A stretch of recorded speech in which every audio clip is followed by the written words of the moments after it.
Hello and welcome back to the GB Fantasy Football channel. In today's video, we're going to be looking at a few of those defensive options ranging from 2 million all the way up to those premium assets and breaking them down with a bit of data behind them as well. Now, I'd like to thank you all for the support on the channel. It has been overwhelming. It's been lovely to see so many of you commenting down below on how your season's going and how your drafts are going so far. It's been wonderful. We've hit that magical 200 subscriber mark, and I really am so thankful for all of you that have hit the subscribe button. If you haven't, please do go ahead and hit it. There's plenty more content on the way, plenty more good stuff, and hit that thumbs up button as well. It spreads the video to all the people that want it and perhaps are struggling or those drafts aren't quite coming along as you'd hope. It's just going to be a fantastic season in Sun Dream Team, and I'm very much excited for the weeks building up to the season and of course the whole things that the season has to throw at us as well. Without further ado, let's crack on with it. So for each little segment of this video, there will be 5 potential candidates that might catch our eye. These will range from between 2 million and the higher echelon, those premium assets. The 5 players on the screen are between 2 million and 2.5 million in value. Now, as you can see, there's a lot of red, there's a lot of green, there's a bit of amber. These assets, I do feel like, have great value for money, especially the lower priced ones. They're the ones that we're looking for, they're the ones that we need to get the players like your Palmers, your Sakas, your Haalands, your Salahs into your squad. So these are the ones that might be flying under the radar. Now, initially, I had Sirkin from Sunderland in my draft. Unfortunately, he would definitely make this draft, but it seems like he is injured and he's going to miss the start of the season, which is not ideal. So the 5 on this graph are as follows: Heaven from Manchester United, Ballard, Walker, Bogle and Emerson, respectively. Now, throughout the graphics on the screen in this video, the expected goals against and the goals conceded will be from the clubs that these teams play at for this coming season. So, for example, Heaven will be at Manchester United, Ballard, Sunderland, Walker, Burnley, Bogle, Leeds, and Emerson at West Ham. That is where that data has been taken from. And the expected goals and assists are from the individual players' performances last season. So, might be easier to read the graphics that way. But as you can see, there's a couple of standout options. Now, Aidan Heaven is one that has taken my eye and really caught my attention. Yes, Manchester United were pretty awful last season. An expected goals against of 60.73 is really bad. Goals conceded 54, not too much goals wise expected or expected assist wise. However, he is that 2 million player and potentially 3 games in the first 2 game weeks. He has currently replaced Dennis Sirkin in my draft, but there's players on this list that really catch my attention. Dan Ballard, Walker and Bogle, all the asterisks next to them. This data is taken from the Championship, so despite it being really good, especially in Bogle's point of view, 30.7 expected goals against, only 30 goals conceded last season, 5.47 expected goals and 5.87 expected assists. On face value, they are incredible statistics, but they are Championship level statistics. Can they carry that into the Premier League? I doubt it. Can he get even close to that? I don't know. If he can, 4 greens across the board, he might be the player that we have to go for. I've got Emerson in there. I do feel like he will get a lot more game time this season with Cresswell leaving the club. They always seem to take minutes off each other. A lot of goals conceded, a lot of goals against, but a few goals, unexpected goals. He could be the option. But from that list personally, if Bogle can continue that form, he might well be the one to look out for. The second batch of players are between 3 and 3.5 million in price range. Now, these are more well-known players compared to the previous slide. There was consisted mainly of players coming up from the Championship into the Premier League, whereas this list, we've got a tried and sometimes trusted assets, with the one exception on this list being Decipher. Is it Decipher or Decipher? It's going to be one of them ones, I'm afraid. Brand new signing to Brighton. I believe he plays as a wing back, just signed from a Belgian club. And Estepinian, potentially on the way out as well. He could be a really, really good asset. 59.12 goals against expected for Brighton last season and 59 goals conceded. So the data pretty much lines up. You'd expect Brighton to be better defensively this season. And if Decipher can replicate the expected goals of 3.89 and 9.8 expected assists last season, incredible statistics. I think he could be the one to look out for in this price range. We've also got players like Mickey van der Ven, Tottenham last season, awful defensively. But as you can see, he offered a little bit going forward. You'd expect those numbers of 68.23 expected goals against and 65 goals conceded to come down drastically under Thomas Frank. He might offer good value for money at 3.5 million, so it's one to look out for.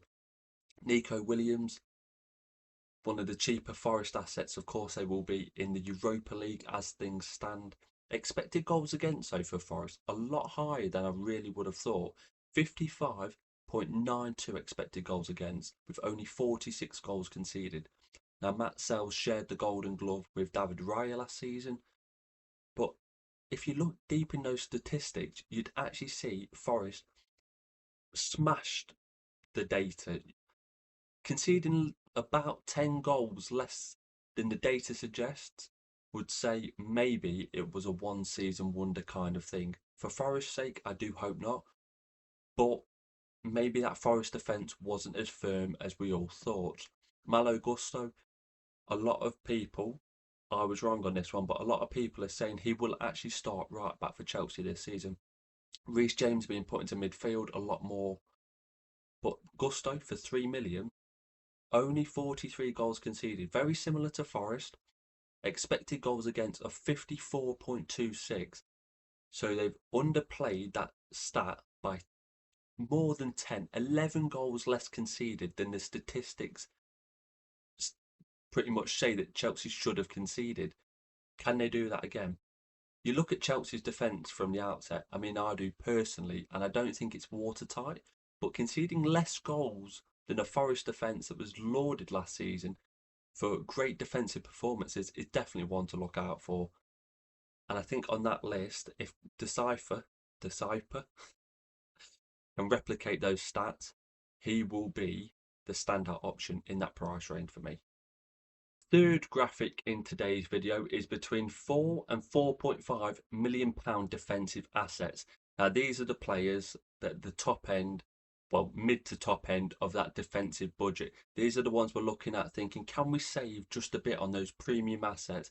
Can these players reproduce and replicate maybe what they've done last season for their clubs? Now, if you look at the graphic, it would actually suggest that there's a lot of green, and you'll notice this, especially in the next graphic as well. We've got Lewis Skelly. Now, from what I remember, he is a £4 million asset this season, and he's gone from a midfielder to a defender. I think he will start the season ahead of Calafiori. How long that will last, I don't know. But I do feel like he can be a decent asset. Tough start, really tough start. Away to Man United, at home to Leeds, and then I believe it's away to Liverpool as well. So 2 tricky away fixtures. Can Arsenal keep clean sheets in them? I'm not sure. But with expected goals against of 39.98 and goals conceded of only 34, if you can nail an Arsenal asset for fairly cheap, it's a good point of interest. Not much on the going forward aspect, only 0.25 expected goals and expected assists of 0.5. I actually thought that would be a lot higher for Lewis Skelly, but it turns out things such as bonus points, dribbles completed, that's more of his forte. We've then got Wan-Bissaka. A lot of drafts that I've seen have got him in it. A lot of goals conceded once again for West Ham, 62. 68.09 expected goals against is way too high. Not much going forward on the goals front, only 1.35, but 4.09 expected assists for Wan-Bissaka, so it's really one to look out for. We've got Anthony Robinson on this list. Expected goals against of 49.23 for Fulham, but goals conceded of 54, which means they actually conceded higher than the statistics would suggest. So maybe if Fulham, a few tweaks here and there, maybe if they become active in the transfer market as well, Robinson and that Fulham back four could be a decent asset. Now, 4.4 expected assists as well. And if you had Robinson in the game last year, you'll know how good he was for tackles at the start. I wouldn't expect him to play in Fulham's Carabao Cup game if last season is anything to go by, but he's a good option. And got Mark Cucurella, similar to the last Chelsea defensive option in Malo Gusto. 54.26 expected goals against, 43 goals conceded, a really, really good amount for Chelsea. 3.16 expected goals. Now, if you watch Chelsea, you'll know Cucurella gets in the box, he's breaking the lines, he's getting in there late. I think he will score a lot more than 3 goals this season for Chelsea if their system stays the same, that is, and a respectable expected assists of 1.81. Now, as you can see from this list, the only player currently on the graphic has 3 greens and 1 orange is Ain't Nori. Now, the defensive numbers, 52.9 expected goals against and 44 goals conceded for Manchester City, showed they might have got away with one in a few games. And the attacking data, expected goals and expected assists, are from Wolves last season where he played in a wing-back role. If he can replicate that again for Manchester City, or even play the same amount of minutes due to Pep Roulette, he will be one of the best assets on the game for that 4.5 million price range. Expected goals of 3.61 and expected assists of 5.46. In this Man City team that create way more chances, if he plays as high up as he did in the Club World Cup and he's starting games, I think he will be nailed on for teams throughout the season. But will he be nailed on? And that is the big question for all Man City assets. And the final 5 players on today's graphics and the defensive options that I've picked out are all 5 million plus. These are the premium assets that a lot of us are looking at thinking, how many of these can we get in our team? Can we squeak a cheaper option out one place to maybe get another one of these in? Now, on the list, as you can see, there is a lot of green. There is a reason why these players are priced the way that they are. It's just deciding which players are worth that little bit more. Now, the first player on the list is Munoz. If you played Sun Dream Team last season, you know what an incredible asset he was. Tackling, bonus points. He had the lot. However, Crystal Palace's defensive data, 58.88 goals expected against. It's quite high. 51 goals conceded it's okay. It's nothing too great. But where Munoz really flourished was getting forward. 5.79 expected goals and 5.94 expected assists are incredible. It's just incredible data. That's the kind of data that you'd be looking at from a box-to-box midfielder, let alone a wing-back. So he is one to look out for again, especially with Crystal Palace currently in the Conference League. I think he will play a little bit more. Although I did see Palace linked with, I think it's Calabria from AC Milan, who was a free agent. I'm not sure if that's gone through yet, but I can guess that they would give him better competition this season than Nathaniel Klein. Gabriel, similar to Lewis Skelly, defensive numbers, 39.98 expected goals against, 34 goals conceded, incredible defensive data, but 4.3 expected goals and 1.22 expected assists, which is a lot higher than I thought. The goals, if you know Arsenal set pieces, bearing in mind Gabriel missed a large chunk of the season due to a hamstring injury. 4.3 goals expected is a ridiculous amount for a defender that isn't in the build-up play, that is strictly corners and set pieces. So he's one to look out for again. Milos Kerkez. Now, 43.32 expected goals against and 41 goals conceded for Liverpool last season. Really good defensive numbers. Can they replicate that again? Can they go again after winning the league and, of course, all the emotional aspects around Liverpool at the minute? Can they pull together? Can they keep that team driving forward? I think they can personally. They've still got a lot to play for. And I think Kerkez will offer a fantastic asset if he is able to play every minute of a lot of the games. He's got double competition with Tsimikas and Robertson currently. but 0.74 expected goals in that Bournemouth team last season and 4.91 expected assists. Ridiculous numbers for a Bournemouth fullback. Yes, he got forward, but they are the high end of the stats.